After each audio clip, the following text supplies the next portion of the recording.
YCP నేత మాజీ మంత్రి జోగి రమేష్ పై ఏకకాలంలో అగ్రిగోల్డ్ యాజమాన్యమే ఏకంగా అగ్రిగోల్డ్ యాజమాన్యం కూడా ఫిర్యాదు చేసింది. అగ్రిగోల్డ్ డైరెక్టర్ల భూమిని జోగి రమేష్ కబ్జా చేశారని హైకోర్టును ఆశ్రయించారు. తమ భూమిని కబ్జా చేసేందుకు రికార్డులను తారుమారు కూడా చేశారని, సర్వే నెంబర్లు మార్చేసి కొనుగోలు చేసినట్లుగా దొంగ పత్రాలు సృష్టించారని పిటిషన్లో పేర్కొంది అగ్రిగోల్డ్ యాజమాన్యం.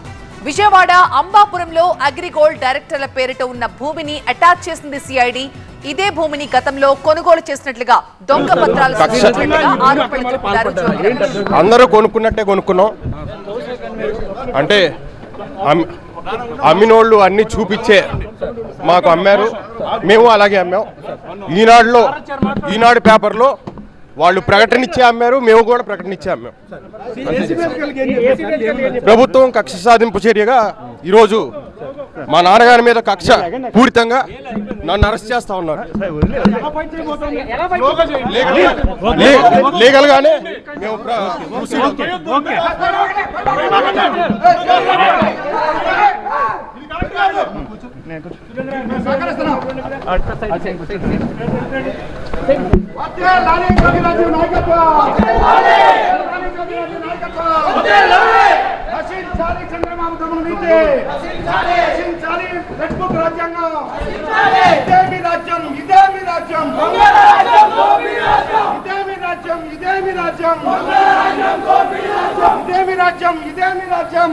జోగి రమేష్ కుమారుణ్ణి అదుపులోకి తీసుకున్నట్టుగా తెలుస్తోంది. ఇది పూర్తిగా ప్రభుత్వం కక్ష సాధింపే అంటున్నారు జోగి రమేష్. మా ప్రతినిధి హసీనా నుంచి లైవ్ లో జాయిన్ అవుతున్నారు.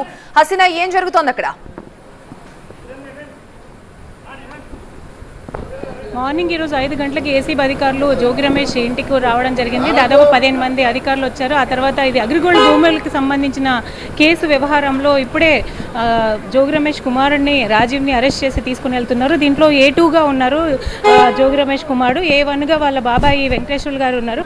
అయితే ఓవరాల్గా మనం చూసుకుంటే ఈ కేసుకి సంబంధించి భూములు అగ్రిగోల్డ్కి సంబంధించిన భూములు ఏదైతే సిఐడి అగ్రిగోల్డ్కి సంబంధించి విచారణ చేపడుతుందో ఆ కేసులో సిఐడి స్వాధీనం చేసుకున్న భూముల సర్వే నంబర్లు మార్చేసి వాళ్ళ బంధువుల పేర్ల మీద రాయించారు. అది కూడా రాజీవ్ అండ్ వాళ్ళ బాబాయ్ పేరు మీద రాయించారనే ఆరోపణలు ఉన్నాయి. ఇదే నేపథ్యంలో కేసు కూడా ఫైల్ చేశారు. అగ్రిగోల్డ్కి సంబంధించి అగ్రిగోల్డ్ యాజమాన్యం కోర్టుకు వెళ్ళిన తర్వాత సిఐడి ఈ కేసెస్ నమోదు చేసింది. ఈరోజు మార్నింగ్ నుంచి 5 గంటల నుంచి దీనిపైన ఈ డాక్యుమెంట్స్ సంబంధించి మొత్తం ఈ 3 స్టోరీ బిల్డింగ్లో మొత్తం అంతా 3 ఫ్లోర్స్ అంతా ఆక్యుపై చేసుకొని మొత్తం ఏసీబీ అధికారులు రైడ్స్ నిర్వహించారు. రైడ్స్ నిర్వహించిన తర్వాత ఇప్పుడు అరెస్ట్ చేసి తీసుకుని వెళ్తున్నారు. ఇక్కడ నుంచి బస్ స్టాండ్లోని ఏసీబీ కార్యాలయానికి తీసుకెళ్తారు. జోగి రమేష్ కూడా మాట్లాడుతున్న దృశ్యాలు మనం చూస్తున్నాం.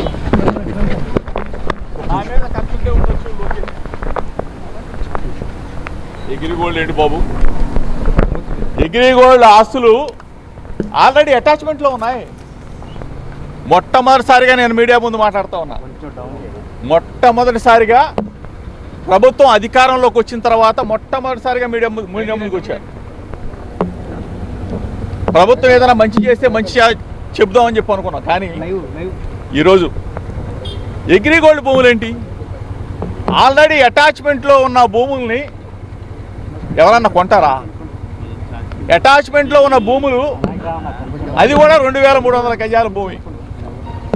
ఆ 2300 గజాల భూమిని ఈనాడు పేపర్లో పబ్లిష్ చేసిన తర్వాత మా బాబాయ్ గారు నా కుమారుడు ఏ విధంగా అయితే మనం కొనుగోలు చేస్తామో అట్లానే కొనుగోలు చేసి రిజిస్ట్రేషన్ చేసుకున్న తర్వాత అది మళ్ళా వేరే వాళ్ళకి అమ్మటం జరిగింది. అంటే ఏ విధంగా అయితే మనం భూమి కొని అమ్ముతామో అట్లానే అది వాళ్ళు మా దగ్గర నుంచి కొనేటప్పుడు కూడా ఈనాడు పేపర్లోనే పబ్లిష్ చేయించుకొని సర్వే చేయించుకొని అధికారులు ఇచ్చిన రిపోర్ట్ ఆధారంగా సబ్ రిజిస్ట్రార్ గారు రిజిస్ట్రేషన్ చేసి వాళ్ళకి అప్పచెప్తే ఇంతకన్నా దుర్మార్గం ఎక్కడన్నా ఉంటుందా చంద్రబాబు నాయుడు గారు? దయచేసి నేను మిమ్మల్ని అడుగుతా ఉన్నా, నా మీద కక్ష ఉంటే నా మీద తీర్చుకోండి. అంటే అభం శుభం తెలియని నా కుమారుడి మీద అమెరికాలో చదివి వచ్చాడు, ఎంఏ చేశాడు, డిలాయిట్లో జాబ్ చేస్తున్న నా కుమారుడి మీద మీరు ఈ విధంగా కక్ష తీర్చుకునే కార్యక్రమం చేయటం న్యాయమేనా? మీకు ధర్మమేనా అని అడుగుతా ఉన్నా. దయచేసి ఆలోచన చేసుకోమని అడుగుతా ఉన్నా. ప్రభుత్వాలు వస్తూ ఉంటాయి, పోతూ ఉంటాయి. మీరు అధికారంలో ఉన్నారు, దయచేసి ఒకసారి ఆలోచన చేసుకోండి. మేము అధికారంలో ఉన్నప్పుడు మీ మీదకి దాడికి రాలా. దయచేసి మీరు ఆ మైండ్లో కానీ ఆ ఆలోచన కానీ ఉంటే తీసేసుకోండి. ఆనాటి ముఖ్యమంత్రి జగన్మోహన్ రెడ్డి గారి మీద అయ్యన్న పాత్రుడు గారు చేసిన విమర్శల్ని నానా బూతులు తిట్టిన తర్వాత మీ ఇంటికి వచ్చి ఒక పెద్ద మనిషికి నిరసన తెలియజేయడానికి వచ్చాను తప్ప మీకు చెప్తే ఈ వ్యవస్థని మారుస్తారేమో. 40 సంవత్సరాల చరిత్ర ఉన్న రాజకీయ అనుభవం ఉన్న చంద్రబాబు నాయుడు గారు ఒక మంచి చేస్తారేమో, ఒక మంచి ఉద్దేశంతో రాజకీయాలను తీసుకొస్తారేమో అని చెప్పేసి మేము ఆలోచన చేశాం. కానీ దయచేసి ఇటువంటి దుర్మార్గాలకి ఒడి కట్టవద్దు చంద్రబాబు నాయుడు గారు. ఇప్పుడు రాజకీయంగా మా మీద కక్ష తీసుకోవచ్చు, రెడ్ బుక్ రాజ్యాంగాన్ని మీరు తీసుకురావచ్చు, మీరు అమలు చేయనవచ్చు. మా మీద ఎందుకు సార్? మీరు 5 కోట్ల మందికి ఇచ్చిన ప్రజలకు ఇచ్చిన వాగ్దానాలను ఆలోచించండి సార్. మీరు సూపర్ 6 మీద ఆలోచన చేయండి. ఆ సూపర్ 6 అమలు చేస్తే అందరూ కూడా ఆనందంగా ఉంటారు. అంతేగాని డైవర్షన్ పాలిటిక్స్ చేస్తూ అభం శుభం తెలియని పిల్లల మీద ఏంటి సార్ ఇది? దయచేసి మీకు కూడా పిల్లలు ఉన్నారు, నీకు కూడా పిల్లవాడు ఉన్నాడు. మీ ఇంటికి మా ఇల్లు ఎంత దూరమో మా ఇంటికి మీ ఇల్లు కూడా అంతే దూరం సార్. దయచేసి తెలుగుదేశం పార్టీ యావత్తుకు చెప్తా ఉన్నా, ఒక బలహీన వర్గాల వ్యక్తి జోగి రమేష్ కృష్ణా జిల్లాలో అంచెలంచెలుగా ఎదిగాడు. ఒక బలహీన వర్గాల వాడు, ఒక గౌడ కులస్తుడు ఎదిగితే హర్షించాల్సింది పోయి మీరు మా మీద కక్ష కట్టి మమ్మల్ని జైలు పాలు చేస్తే మీరు ఆనందం పొందుతారు. ఏంటి దుర్మార్గం? నిజంగా తప్పు చేసుంటే, నిజంగా మా కుమారుడు తప్పు చేసుంటే శిక్షించిన అదొక అందం. కానీ ఏమీ తెలియకుండా ఈ విధంగా చేయటం ధర్మం కాదు, మీకు న్యాయం కాదు. ప్రజలు చూస్తూ ఉన్నారు. ప్రజాస్వామ్యవాదులారా ఒక్కసారి ఆలోచన చేసుకోండి. నేను వస్తా విజయవాడ నడిబొడ్లో ఎక్కడైనా సరే రమ్మని చెప్పి అడుగుతా ఉన్నా. ఆంధ్రజ్యోతి రాధాకృష్ణ గారు ఎన్నిసార్లు రాస్తారండి? ఎన్ని మీరు కథలు రాస్తారండి?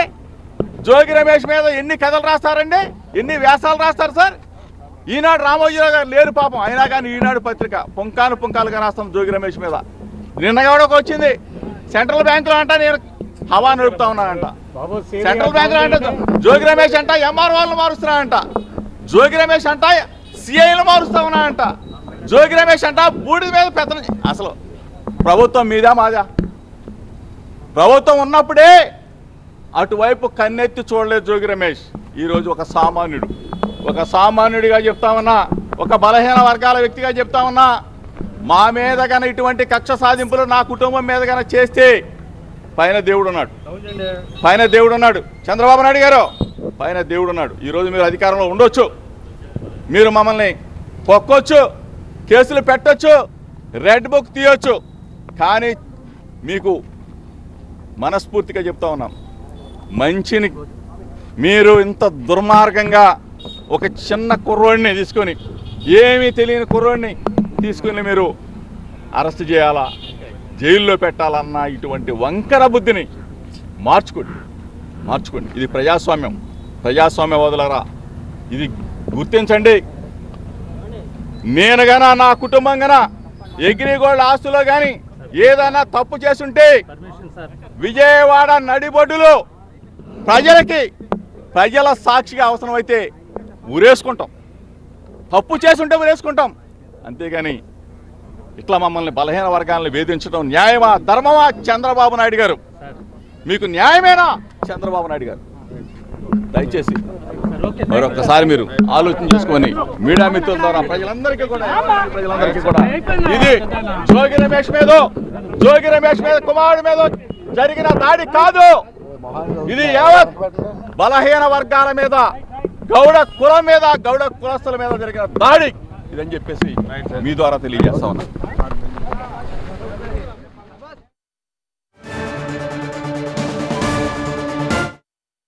అరెస్ట్ చేసి తీసుకుని వెళ్తున్నారు. అయితే మరి కాసేపట్లో ఆర్టీసీ కాంప్లెక్స్లో ఉన్న ఏసీబీ కార్యాలయానికి రాజీవ్ని తీసుకుని వెళ్తారు. ఇక A1గా ఉన్న జోగి రమేష్ బాబాయిని కూడా విచారించే అవకాశం కనిపిస్తుంది. అతన్ని కూడా అరెస్ట్ చేసే అవకాశం కనిపిస్తుంది.